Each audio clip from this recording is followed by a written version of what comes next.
Assalamualaikum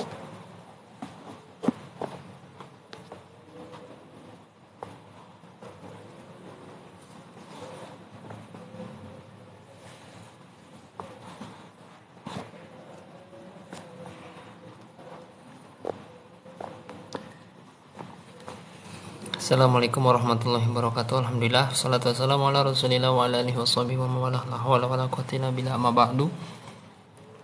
Pembahasan kita kali ini adalah mengenai pembahasan sejarah Nabi Muhammad SAW, yang insyaallah kita akan bahas di dalam kitab Khulasah Nurul Yakin dari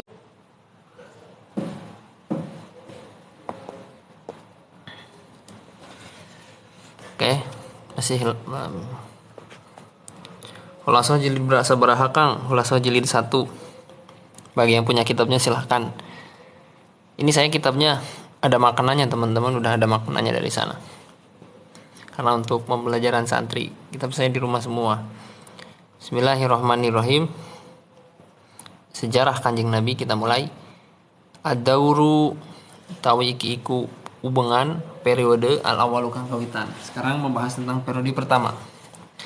Ad-Dauru tawiki iku utawi iki ada ubengan al-awalu kang kawitan iku min hayati Rasulillahi sallallahu alaihi wasallam, dari kehidupan cerita kehidupannya Rasulullah sallallahu alaihi wasallam. Al-awalu sayyiduna Muhammadun sallallahu alaihi wasallam huwa Rasulullah ilan nasi kafatan. Insyaallah syukran katsiran. Jadi Rasulullah itu, Kanjeng Nabi Muhammad itu adalah utusannya Allah. Diutusnya itu kepada siapa? Ilan nasi, kepada seluruh manusia, kafatan, secara keseluruhan.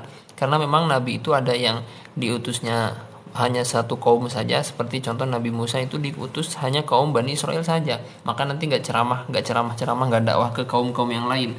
Jadi ada nabi-nabi tertentu itu kaum dakwahnya itu pada kaum-kaum tertentu. Sedangkan Nabi itu diutusnya itu ilan nasi kafatan, diutus kepada seluruh manusia.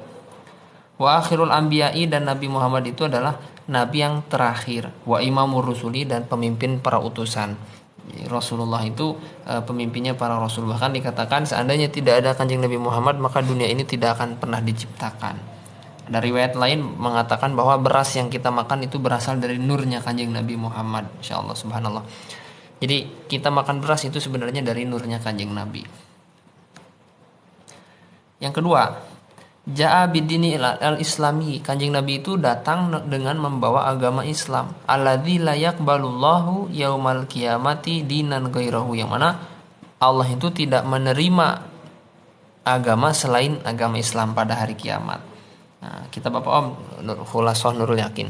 Itu jadi teman-teman, walaupun ada yang mengatakan agama semua itu benar, ternyata Allah itu tidaklah menerima agama kecuali agama Islam. Itu inna dina indallahil Islam. Agama menurut Allah yang benar, yang diterima itu adalah hanya agama Islam. Terus bagaimana agama-agama sebelum Nabi Muhammad? Diterima juga teman-teman. Seperti Nabi Isa itu ketika dulu diterima benar, ketika Nabi Musa diterima, tapi kan zaman sekarang ini ada perubahan-perubahan distorsi. Dan mereka semua mengatakan, para nabi terdahulu itu mengatakan nanti akan ada nabi akhir zaman yang harus diikuti. Akhirnya agama Islam ini adalah agama yang ibaratnya itu reformasi, ya, orde baru teman-teman. Gitu. Dalam kitab Taurat, Injil dijelaskan bahwa nanti akan ada nabi, itu Nabi Muhammad, nabi akhir zaman. Tapi dalam kitab Nasrani, dalam kitab Injil, bahasanya bukan Nabi Muhammad tapi Ahmad. Wahwa min nasli sadati Quraisyin. Kanjeng Nabi itu berasal dari keturunan pemimpin kaum Quraisy. Jadi tokoh-tokoh kaum Quraisy. Jangan kira Kanjeng Nabi itu dulunya fakir, dulunya miskin, dari keturunan orang biasa, enggak mesti Mas. Jadi Kanjeng Nabi itu justru kelahiran beliau itu nasabnya mulia dari pemimpin Quraisy. Salah satunya contoh Abdul Muthalib itu pemimpin Quraisy, sangat disegani. Nah, kalau mungkin hanya turun orang biasa, mungkin ketika ada kasus pembunuhan, perencanaan pembunuhan udah dibunuh dari dulu. Tapi Kanjeng Nabi itu nggak langsung dibunuh. Kenapa ya? Karena melihat siapa, turunan siapa, Bani Hashim, Bani Muthalib itu tuh siapa. Terus pamannya Kanjeng Nabi ketika masih hidup itu kan sangat kuat. Itu Kanjeng Nabi itu nggak sampai dibunuh teman-teman, walaupun ada istilahnya nuker orang gitu ya. Itu ke Kanjeng Nabi bawa sini kemudian dibunuh, saya serahkan satu orang untuk sebagai gantinya. Tapi kan nggak bisa teman-teman, walaupun ada negosiasi untuk membunuh Kanjeng Nabi nggak bisa. Dan yang memberi nama Nabi Muhammad itu siapa? Kakeknya. Ada yang mengatakan yang memberi nama itu bukan kakeknya tapi ibunya, gitu ya, macam-macam lah. Selamat datang para orang-orang pilihan yang alhamdulillah kalian semua itu berarti orang-orang terpilih yang mau ngaji teman-teman, insyaallah. Yang mau menceritakan tentang sejarah Kanjeng Nabi. Asyrafi qabilatin, yang mana kaum Quraisy itu adalah qabilah yang paling mulia fi Makkahal Mukarramati, di kota Mekah, insyaallah. Jadi Kanjeng Nabi itu qabilahnya dari qabilah orang-orang termulia, golongan orang-orang termulia. Jadi bukan golongan ecek-ecek, bukan golongan kaleng-kaleng teman-teman. Bahkan ketika Kanjeng Nabi mau dilahirkan itu kan ada tragedi, mau diserang itu ya sama pasukan gajah. Itu kan waktu itu kaum Quraisy itu yang dipimpin sama Abdul Muthalib itu mendatangi Raja Namrud, raja siapa? Raja Abraham. Siapa sih rajanya, lupa saya guys. Ada yang tahu silahkan. Masya Allah. Itu teman-teman. Jadi Kanjeng Nabi itu dulu kakeknya ketika ada serangan gajah itu langsung datang ke si raja yang pemimpin Raja Alfil itu, pemimpin gajah. Silahkan antum berurusan dengan Ka'bah, tapi tolong, katanya, kambing-kambing saya yang kau rampas kembalikan. Karena kalau kambing itu punya saya, tapi kalau Ka'bah itu punya Allah, katanya, Tuhan semesta alam. Ya kalau kalian mau berurusan dengan Ka'bah silahkan, saya nggak ikut campur. Akhirnya di situ punya nyali yang sangat besar. Kalau saya urusannya dengan Anda, ini karena kambing-kambing saya. Tapi kalau Ka'bah itu bukan yang saya, itu yang Allah. Silakan antum, kali Anda semua raja-raja mau menghancurkan Ka'bah, itu urusannya bukan dengan saya. Gitu. Raja Abraha, itu Raja Abraha. Nah, tapi Raja Abraha ya tetap aja nolak itu.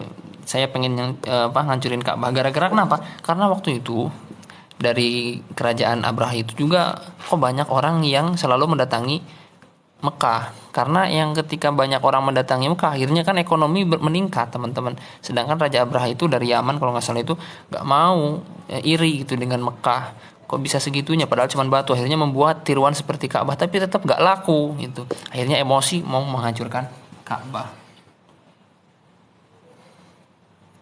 Itu ya.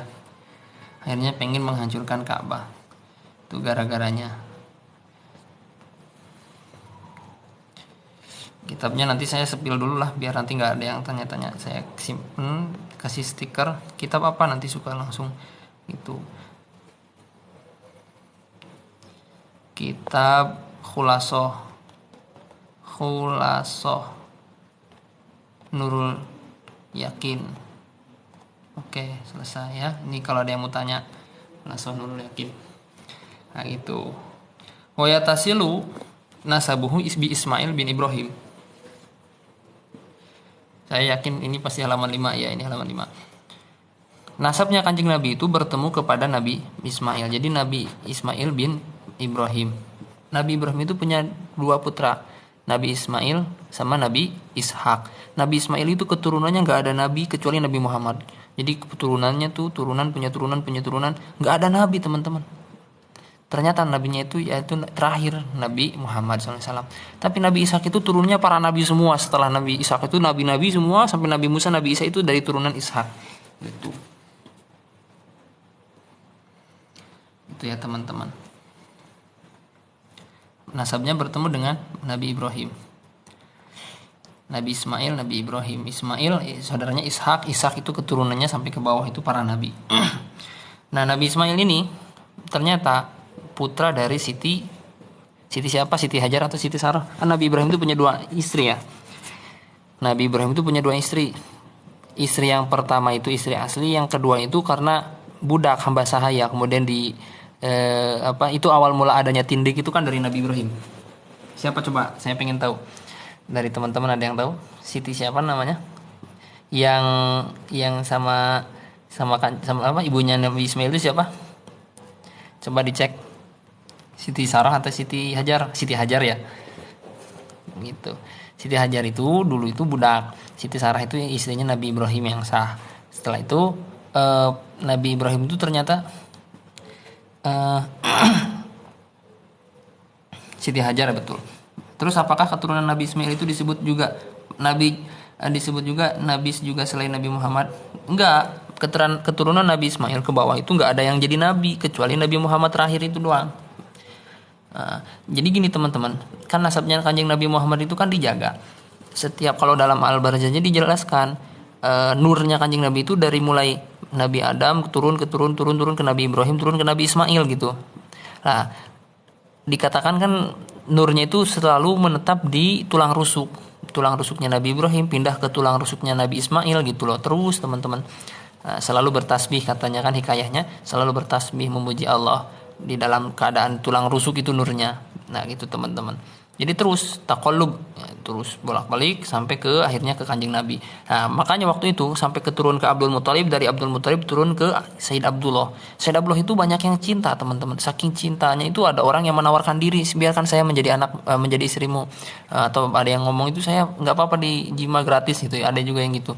Karena tahu menyimpan nurnya Kanjeng Nabi Muhammad, ketika nanti ada yang hubungan badan dengan Sayyid Abdullah, maka nanti nurnya Kanjeng Nabi itu turun ke wanita tersebut gitu. Ada yang tergila-gila sama Sayyid Abdullah karena satu ketampanan, kedua karena menyimpan nurnya Kanjeng Nabi. Orang-orang yang sudah tahu itu, wah ini ada nurnya Nabi akhir zaman, itu langsung pengen jadi istrinya. Tapi kan Kiai bukan Kiai lagi, Mbah Abdul Muthalib itu kakeknya Kanjeng Nabi kan nggak asal pilih teman-teman istrinya. Ya, Siti Aminah itu nggak asal pilih. Itu dipilih. Nah, ternyata jatuhlah cintanya kepada Siti Aminah. Masih muda, umur 20-an kalau nggak salah nikahnya itu. Belum sampai 25. Nah, tapi ya gitu resikonya. Kanjeng Nabi itu karena memang mau jadi yatim, akhirnya meninggal ayahnya kan. Nah, itu ternyata dari nurnya Kanjeng Nabi itu turun temurun dari Nabi Ibrahim, kemudian Nabi Ismail, kemudian seterusnya.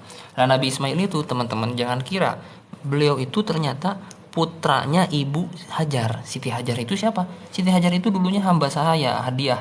Nah, dulu waktu itu ketika dapat Siti Hajar itu Nabi Ibrahim itu sangat mencintai Siti Hajar. Cinta banget sama Siti Hajar. Siti Sarah cemburu. Nah, akhirnya lama kelamaan ya namanya suami udah gimana ya kan, kepalang selingkuh gitu kan, orang-orang soleh gitu kan. Jadi pengen jadi rata-rata gitu ya teman-teman. Nabi Ibrahim. Yang setia itu cuman Raja Fir'aun teman-teman. Raja Fir'aun setia itu. Nah, Nabi Ibrahim nikahi 2 orang.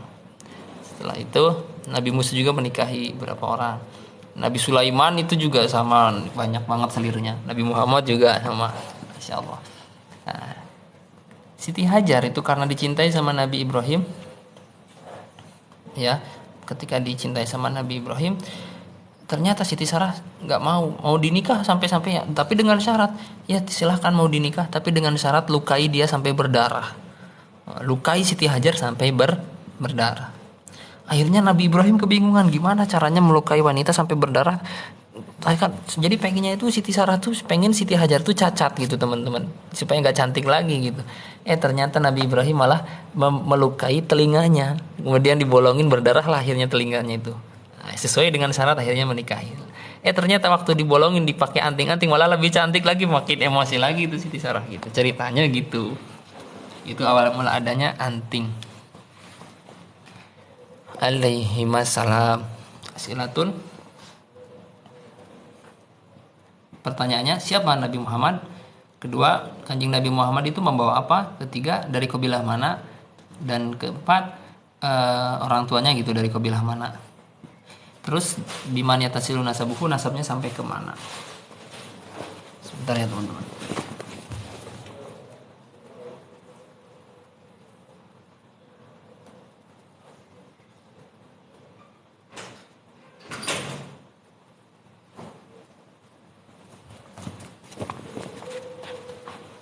Gitu teman-teman.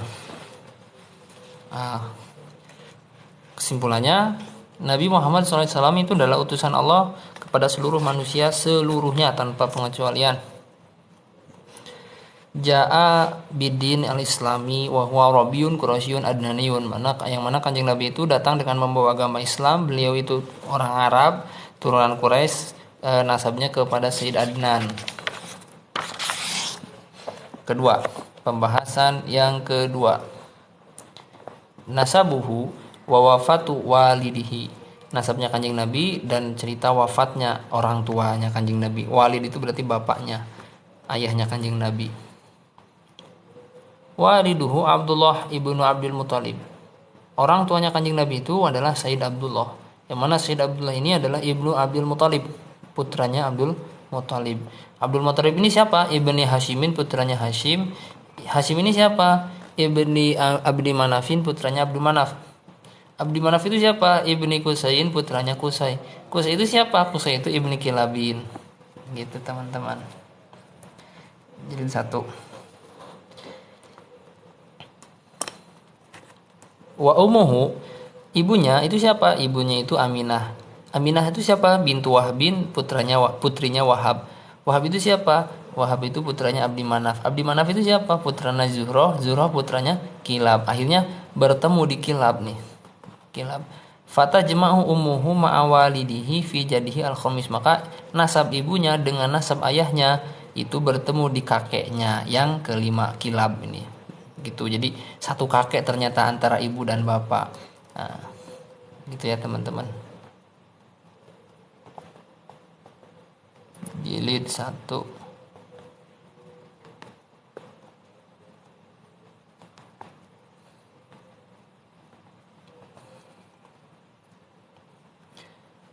Ibunya berarti bukan keturunan Nabi. Ya dari Ismail juga, sama Nabi Ismail.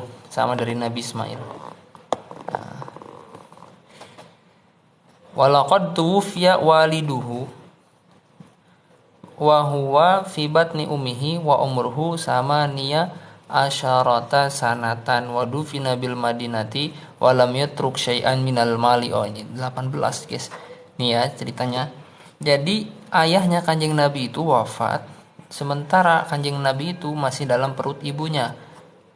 Umur dari ayahnya itu masih 18 tahun, masih muda teman-teman. Nikahnya muda berarti ya, nikah muda. Umur 18 tahun. Berarti kan umur 17 tahunan lah kira-kira menikahnya itu.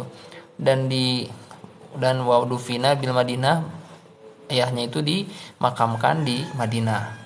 Yang lebih repotnya lagi, walam yatruk syai'an minal mal. Kanjeng Nabi itu tidak ditinggali harta sama sekali.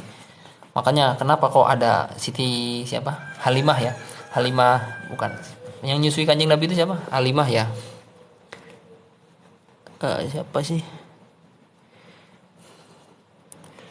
Ada salah. Halimah ya, Halimah kayaknya.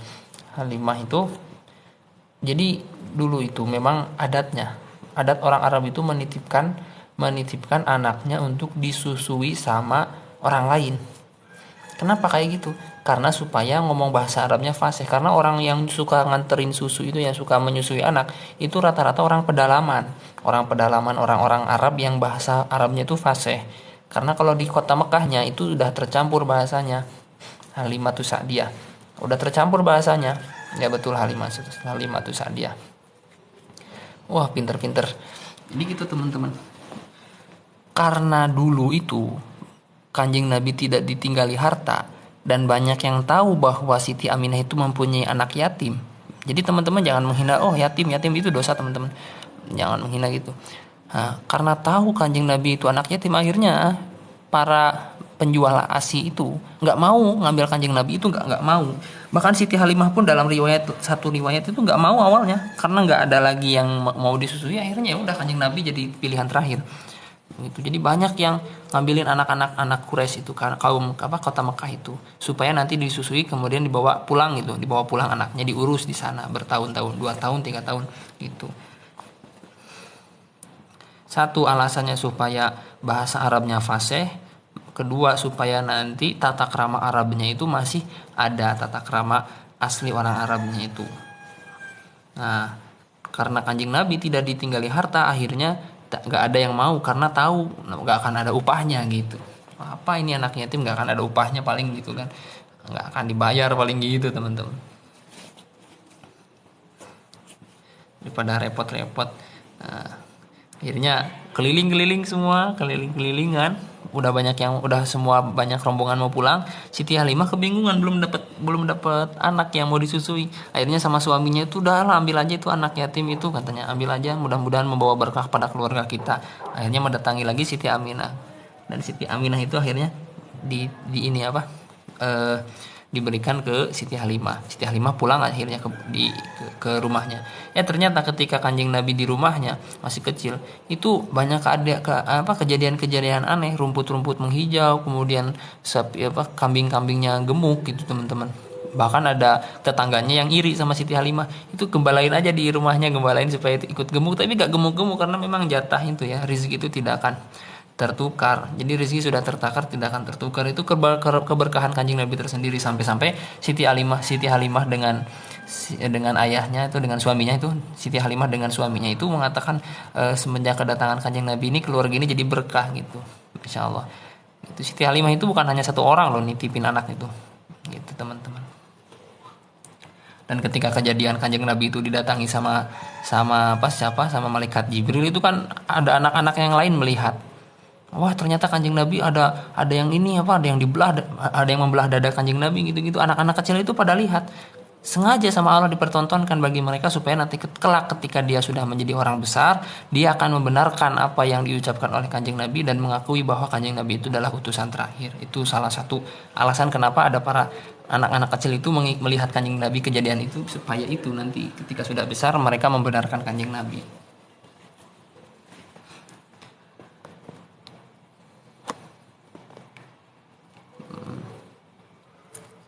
Pertanyaan, bagaimana nasabnya dari arah bapak?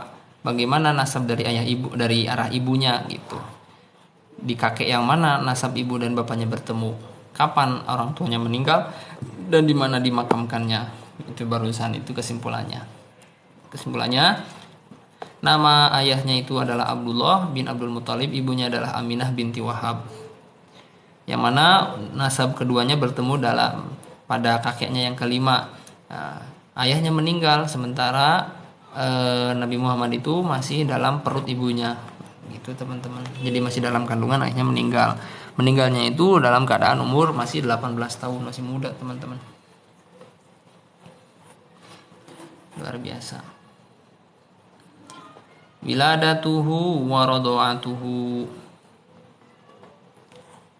Sekarang menjelaskan tentang cerita kelahiran Kanjeng Nabi dan menyusui Kanjeng Nabi, tentang masalah penyusuan Kanjeng Nabi. Wulida sallallahu alaihi wasallam bima kata yaumal isnaini.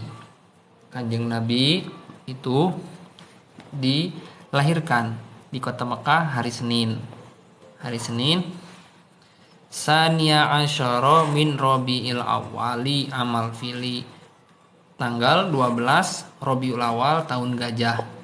Hari Senin tahun gajah 12 Rabiul Awal. Kanjeng Nabi meninggal juga hari Senin ya. Lahir hari Senin, meninggal hari Senin.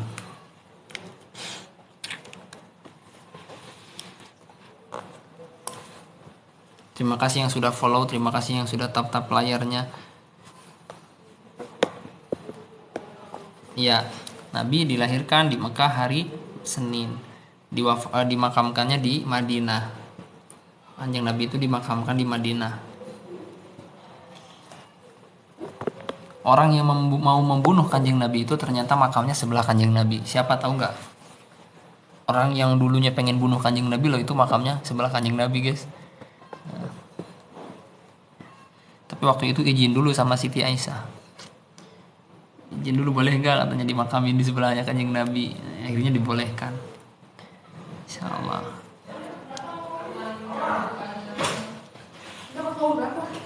Sayyidina Umar, betul. Orang yang mau membunuh Kanjeng Nabi ketika itu, kemudian akhirnya dikuburkannya di sebelah makam Kanjeng Nabi, itu adalah Sayyidina Umar. Insyaallah. Orang-orang ini pintar semua ya teman-teman, insyaallah luar biasa. Jadi kalian itu adalah orang-orang pilihan. Jadi followers jurnal Santri Aswaja itu orang-orang pilihan loh, kalau antum tahu. Kenapa ya? Karena nggak semua orang pengen ngaji gitu loh. Nggak semua orang pengen belajar bareng agama, nggak berani, nggak pengen gitu maksudnya. Nggak semua orang pengen gitu. Mayuridillahu bihi khairan yufaqihu fiddin. Orang yang diberi kebaikan oleh Allah itu akan diberi pemahaman di dalam agama. Wa sumiya amu wiladatihi amal fil. Tahun kelahirannya itu dinamakan tahun gajah. Jadi tahun gajah ini bukan berarti mulai tahun awal hijrah. Jadi gini ya, ada tahun itu kan ada tahun Masehi 2022. Ada tahun Hijriah. Kapan tahun Hijriah itu? Tahun Hijriah itu dimulainya itu ketika hijrahnya Kanjeng Nabi dari kota Mekah ke kota Madinah. Siapa yang mencetuskan kalender hijrah itu siapa coba? Ada yang tahu nggak? Siapa yang mencetuskan kalender hijriah itu? Dan itu hukumnya dan itu bid'ah karena Kanjeng Nabi nggak ada tanggal. Itu bid'ah itu. Kalender Islam hijriah itu diambil dari hijrahnya Kanjeng Nabi, bukan dari kelahiran Kanjeng Nabi. Dari hijrahnya Kanjeng Nabi ketika umur 53 tahun. Jadi umurnya 53 tahun. Sayyidina Umar bin Khattab, Masya Allah, ini orang-orang pintar semua guys. Ya betul, Sayyidina Umar yang membuat kalender hijriah. Li'anna malikal habasyati, karena sesungguhnya raja tanah Habasyah itu arsala mengutus ama wiladatihi, pada tahun kelahirannya Kanjeng Nabi, mengutus tentara perang ila Makkah ke kota Makkah. Ngaji? Ya makan langsung ngaji. Liyahadamil Ka'bati Qaidah Sofia. Hah? Ya udah pokoknya ngaji dulu. Lihadmil Ka'bati, karena untuk menghancurkan Ka'bah. Jadi pada tahun kelahiran Kanjeng Nabi ada Raja Habasyah, Raja Abraha itu mengirim pasukan gajah ke kota Makkah pada tahun kelahirannya Kanjeng Nabi, dan dari situlah tahun kelahiran Kanjeng Nabi itu dinamakan tahun gajah. Wa kana fihi filun, dan pada tentaranya itu ada gajah azimun yang besar. Ada kitab besar. Fa ahlaqallahu al-jaisa ikraman li wiladatin Nabi sallallahu alaihi wasallam. Kemudian Allah membinasakan orang-orang tentara-tentara barusan karena memuliakan Kanjeng Nabi Muhammad sallallahu alaihi wasallam. Jangan terlalu berisik katanya. Sebentar. Kang baca kitab Kabair. Kang, cara cepat baca kitab gimana menurut Kang? Ada di YouTube, silahkan cek di YouTube. Siapa di belakang tuh? Gitu teman-teman. Titik ya. Wa arda'athu ba'da ummihi Suwaibatul Aslamiyah. Kemudian yang menyusui Kanjeng Nabi setelah ibunya, karena memang susu pertama kali keluar itu seperti halnya wajib ya teman-teman, urusannya nyawa itu. Kalau dalam kitab Mahali, tapi kalau dalam kedokteran itu gizi yang paling baik ya, susu yang pertama dari ibunya itu. Jadi pertama disusui oleh ibunya, kemudian setelah itu disusui oleh Suwaibah Aslamiyah, budaknya Abu Lahab. Itu hamba sahayanya Abu Lahab, yang menjadi pembantunya pamannya Kanjeng Nabi, yaitu berupa Abi Lahab itu ya, Abi Lahab. Dalam suatu riwayat itu katanya kita sering dengar. Nah, Abu Lahab itu karena memerdekakan Suwaibah, akhirnya setiap hari Senin dia itu ada dispensasi di neraka setiap hari Senin. Tapi secara sejarah ternyata ketika saya membaca sejarah, Suwaibah Aslamiyah ini masuk Islamnya itu ketika Kanjeng Nabi sudah menjadi Rasul. Jadi dimerdekakannya itu bukan ketika pertama Nabi lahir, enggak. Justru kalau dalam sejarah historiahnya, Suwaibah dalam Rohikul Mahtum atau Sirah Nabawi, Suwaibah ini dulu itu pengen menyusui Kanjeng Nabi, nggak boleh sama Abu Lahab. Gitu teman-teman.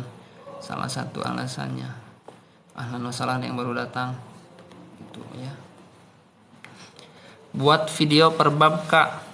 Oke, tapi di YouTube gimana? Kalau di YouTube nggak apa-apa ya, karena saya tuh kalau di live terus nggak bisa teman-teman. Saya tuh juga pengen punya YouTube itu supaya nanti ada pendonatur. Kemarin alhamdulillah sudah ada donatur beberapa orang, alhamdulillah. Saya dikasih di sosial buzz itu, katanya lumayan. Ini Kak, Katanya untuk supaya semangat live-nya, sebenarnya semangat gak semangat ya, saya ini kewajiban aja menyampaikan agama Islam, menyampaikan ilmu itu kan kewajiban. Itu teman-teman. Saya nanti buatkan di YouTube ya per babnya. Summa Halimatu Sa'diyah. Nah, setelah Suwaibah menyusui kanjeng Nabi, nah, kemudian yang menyusui itu adalah Halimah. Ilaan balago umruhu arba'a sanawatin, sampai umurnya kanjeng Nabi itu sampai umur 4 tahun. Harusnya itu 2 tahun teman-teman, tapi karena saking cintanya Siti Halimah ke kanjeng Nabi pembawa berkah, akhirnya diteruskan, minta izin sama Siti Halimah, sama Siti Aminah. Siti Aminah, boleh nggak saya urus kanjeng Nabi lagi, katanya, setelah 2 tahun itu. Silahkan, nggak apa-apa, katanya. Sebenarnya nggak mau Siti Aminah, tapi karena kelihatan kasihan banget ya udah dikasih. Nah, setelah 4 tahun itu kejadian sama malaikat Jibril di belah dadanya, kemudian dibersihkan kotoran hatinya. Setelah kejadian itu, Siti Halimah itu khawatir, takutnya ada jin, gangguan dan lain sebagainya. Akhirnya dikembalikanlah ke kota Mekah. Kalau misalkan nggak ada kejadian kayak gitu, mungkin kanjeng Nabi itu masih lama di Siti Halimah. 4 tahun tuh gitu ceritanya. Masya Allah, terima kasih. Semoga berkah selalu Kakak Asep Diki, Majelis Nurul Ihsan. Di follow teman-teman, beliau juga ahli ilmi wal tuqa wal afaf wal gina. Amin. As'ilatun. Mata wulida sallallahu alaihi wasallam, kapan kanjeng Nabi dilahirkan? Aina wulida, di mana kanjeng Nabi dilahirkan? Limada sumia amu wiladatihi amal fil, kenapa tahun kelahirannya dinamakan tahun gajah? Man ardu'athu ba'domi, siapa yang menyusui kanjeng Nabi setelah ibunya? Nah, jawabannya di sini. Al-khulasa, ringkesan. Wulida bi Makkah amal fil, kanjeng Nabi dilahirkan di Mekah tahun gajah. Yang menyusuinya adalah Suwaibah al-Aslamiyah, kemudian Halimah as-Sa'diyah gitu. Kanjeng Nabi disusui Siti Aminah, kemudian Suwaibah, kemudian Halimah. Itu teman-teman. Wafatu ummihi wa hadanatuhu. Sekarang menjelaskan tentang wafatnya ibunya kanjeng Nabi dan merawat kanjeng Nabi. Siapa yang merawat, tentang perawatan kanjeng Nabi.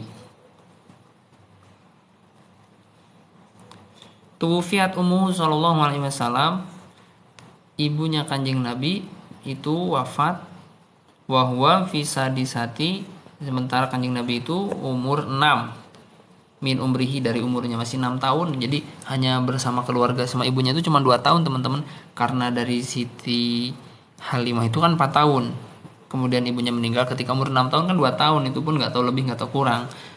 Jadi cuma sebentar, itu pun belum sadar mungkin waktu itu, waktu nyambangin, kan meninggalnya itu adalah dalam keadaan perjalanan. Wahwa rojatu minal Madinah, oh ya ini kan ada, dan wahya rojatu minal Madinah. Jadi keadaan beliau ini, ibunya kanjeng Nabi itu meninggal dalam keadaan ketika mau pulang dari kota Madinah. Gitu. Dari Madinah mau pulang ke Mekah, meninggal di perjalanan. Untungnya waktu itu ada hamba sahaya. Akhirnya kanjeng Nabi itu diantar sama hamba sahayanya. Kasihan lah pokoknya. Di situ sedih lah pokoknya, masih kecil ditinggal ibunya. Wa qad dhahabat ilal Madinati li ziyarati qabri abihi. Jadi perginya ke Madinah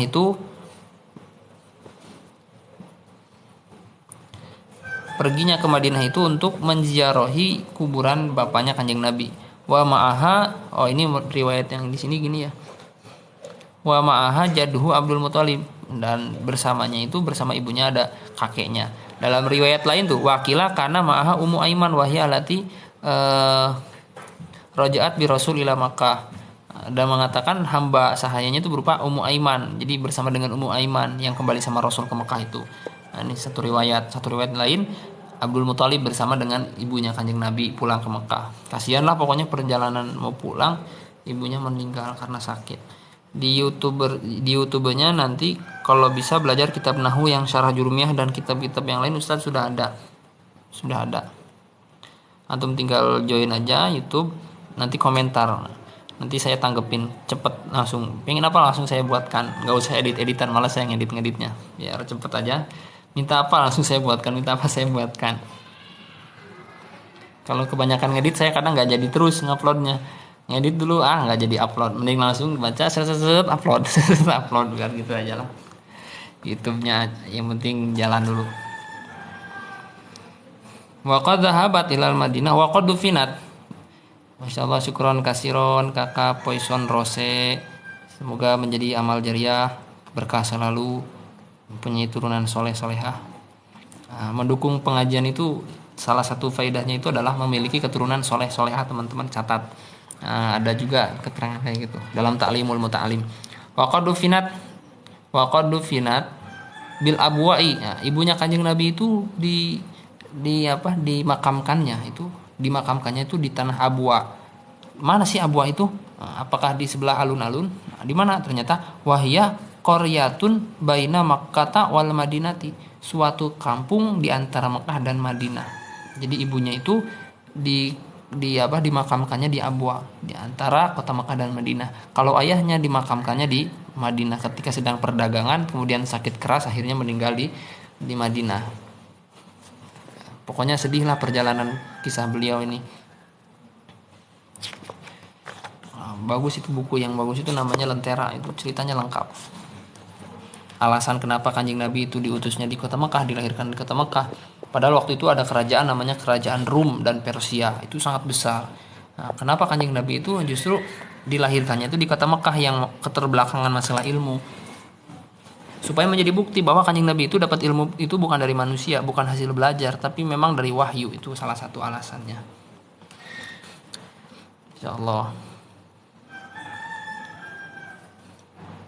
Pejuang followers, follow ya teman-teman, beliau follow.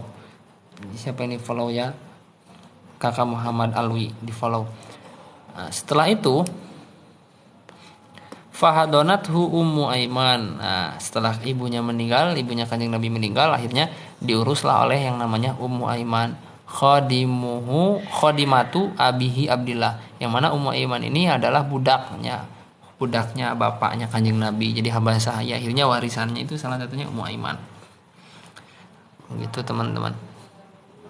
Karena kalau budak itu boleh dilihat rambutnya, boleh dilihat rambutnya, auratnya seperti laki-laki. As'ilatun. Pertanyaan. Kapan mata tuwfiyat ummuhu? Kapan ibunya meninggal, wafat? Limadza dzahabat ilal Madinah? Ngapain segala pergi ke Madinah katanya? Akhirnya meninggal kan. Terus aina dufinat, di mana dimakamkannya beliau? Man hadonathu ba'da wafati ummihi? Siapa yang mengurus Kanjeng Nabi setelah kepergian ibunya? Itu pertanyaannya. Jawabannya adalah Kanjeng Nabi, ibunya wafat, umurnya Kanjeng Nabi itu masih 6 tahun. Dimakamkannya di Abwa, kemudian diurus oleh Siti Ummu Aiman, yang mana Siti Ummu Aiman ini pembantunya bapaknya Kanjeng Nabi, teman-teman gitu. Ya, bisa dipahami ya. Masih pada semangat ini kok, tambah orang terus, alhamdulillah ya. Saya kira cuman mandi lumpur aja yang ramai, ternyata ngaji juga ramai. Tarbiyatuhu wa wafatu jadihi. Sekarang tentang masalah ngurus atau menjelaskan tentang bagaimana cara mendidik Kanjeng Nabi dan kepergian kakeknya Kanjeng Nabi. Ini ya, kasihan teman-teman. Kanjeng Nabi itu diurusnya itu bukan sama ayahnya, teman-teman. Ayahnya sudah meninggal duluan. Dan cerita tentang wafatnya kakeknya. Kapan, gimana kejadiannya, teman-teman. Qoma bitarbiyatihi ba'da wafati ummihi jadduhu Abdul Muthalib. Jadi yang mendidik, mengurus Kanjeng Nabi setelah kepergian ibunya itu adalah kakeknya sendiri. Kakeknya sendiri ini Abdul Muthalib. Abdul Muthalib itu wibawanya sangat besar, teman-teman. Ini ada Kak Ashraf di follow teman-teman ya. Jangan lupa, beliau berkah selalu, mudah-mudahan rezekinya lancar. Jadi Abdul Muthalib ini orang yang disegani dalam kaum Quraisy itu. Jadi kaum Quraisy ini menyegani sekali, karena ini pimpinan Quraisy gitu. Gak ada yang berani, bahkan anak-anaknya pun sendiri gak berani menempati tempatnya Abdul Muthalib. Kanjeng Nabi loh berani, dan Kanjeng Nabi itu ketika menempati tempat duduknya Abdul Muthalib itu, semua paman-pamannya itu kaget semua, kok berani-beraninya. Cucunya Abdul Muthalib itu gak ada yang berani selain Kanjeng Nabi yang duduk di tempatnya Abdul Muthalib. Tapi ketika dimarahin sama paman-pamannya, masih kecil kan, jangan duduk di situ, itu tempat kakek kamu, itu tempat singgasananya gitu. Kata Abdul Muthalib, nggak apa-apa biarkan cucuku berdiri sesuka hati katanya, duduk di situ sesuka hati katanya gitu. Karena dari situ akhirnya Abdul Muthalib mempunyai keyakinan bahwa orang ini akan menjadi orang yang besar gitu. Ketika masih kecil udah ada tanda-tandanya gitu. Nah, dan ketika kalau saya lihat itu dalam sejarah, ketika ketika Kanjeng Nabi itu kan orang Mekah itu kalau punya anak itu langsung dikenalkan sama kaum Quraisy. Kemudian sekaligus nama-namanya disebutkan. Jadi ketika itu ada beberapa orang menyebutkan ini adalah anak saya, keturunan ini, namanya ini gitu kan. Akhirnya ketika giliran kakeknya Kanjeng Nabi Abdul Muthalib, ini adalah anak saya, cucu saya, anak disebutnya. Namanya adalah Muhammad. Namanya adalah Muhammad. Langsung di situ ditanya, loh kok bisa namanya Muhammad itu? Padahal nggak ada keturunan kakek-kakeknya yang namanya Muhammad, dan juga nggak ada kaum orang yang namanya Muhammad. Jadi sebelum Kanjeng Nabi itu nggak ada yang namanya Muhammad. Nggak ada yang namanya Muhammad itu nggak ada, teman-teman. Coba antum cari sejarah yang mengatakan bahwa ada nama orang yang namanya Muhammad itu sebelum Kanjeng Nabi, nggak ada. Coba kalau ada silakan antum datang ke saya kemudian penggal leher orang lain. Itu nggak ada. Banyak yang pengen ngaji tapi gak mau kelanggar, padahal seru. Alhamdulillah. Iya, walaupun wibu tapi luar biasa senang ngaji guys. Samarinda, Masya Allah. Terima kasih ya para donatur, para donasi yang telah menyedekahkan hartanya untuk mendukung pengajian ini. Saya lanjutkan lagi. Nah itu saya barusan itu menjelaskan tentang apa tadi. Kanjeng Nabi itu ditanya, bukan Kanjeng Nabi, kakeknya Kanjeng Nabi ditanya kenapa namanya Muhammad itu. Akhirnya ngomongnya gini, soalnya saya berharap rojautu ayyuh mada fis sama iwal ardi. Saya itu berharap Kanjeng Nabi itu nanti akan dipuji di langit dan di bumi. Karena namanya Muhammad. Muhammad itu dari bahasa hamida, hamada yuhamidu, mengikuti wazan fa'al yufa'ilu. Isi maf'ulnya mufa'alun. Nah, yang mempunyai faedah litaksir karena sering banyak dipuji. Itu karena dari bahasa itu kayak nama selamat gitu loh teman-teman. Kenapa namanya selamat? Ya supaya nanti dia hidupnya selamat di dunia akhirat gitu ibaratnya. Kenapa namanya Muhammad? Artinya itu orang yang selalu dipuji. Ya supaya nanti Kanjeng Nabi ini cucu saya itu selalu dipuji nanti kemudian hari gitu. Itu teman-teman. Masya Allah, candumu ini saya dikasih hadiah. Terima kasih candumu, semoga hidupmu berkah. Candumu kasih kalung guys. Syukuran kasiran ya. Terima kasih para donatur yang telah mendukung. Nah, gitu ternyata alasannya itu supaya nanti Kanjeng Nabi itu dipuji di langit dan di bumi gitu. Setelah itu barulah Abdul Muthalib itu membawa Kanjeng Nabi ke dalam Ka'bah. Padahal nggak ada orang-orang di situ, yang mana orang-orang tersebut itu masuk ke dalam Ka'bah itu nggak ada. Ternyata Abdul Muthalib itu langsung masuk ke Ka'bah, di situ langsung bermunajat kepada Allah. Masya Allah, langsung udah gitu keluar. Itu dalam satu riwayat. Kalau riwayat yang lain yang memberi namanya itu adalah Siti Aminah.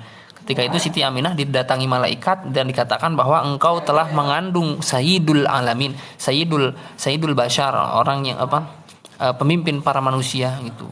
Maka namailah fasamihi katanya. Maka namailah Kanjeng Nabi itu dengan nama Muhammadan gitu. Itu alasan-alasan Nabi Muhammad namanya tuh. Siap. Tulis. Tarbiyatuhu wa wafatu jaddihi tadi udah. Tuh ini ada bukti.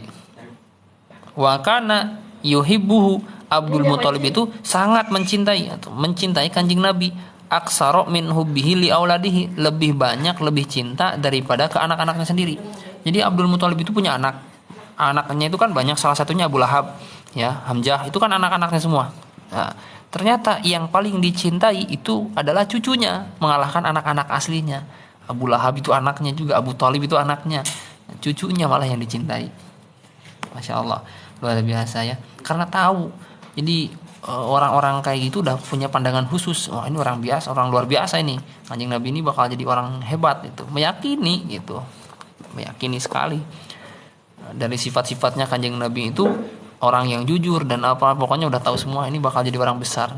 Dengan salah satu bukti waktu itu menempati tempat duduknya Abdul Muthalib. Itu salah satu buktinya.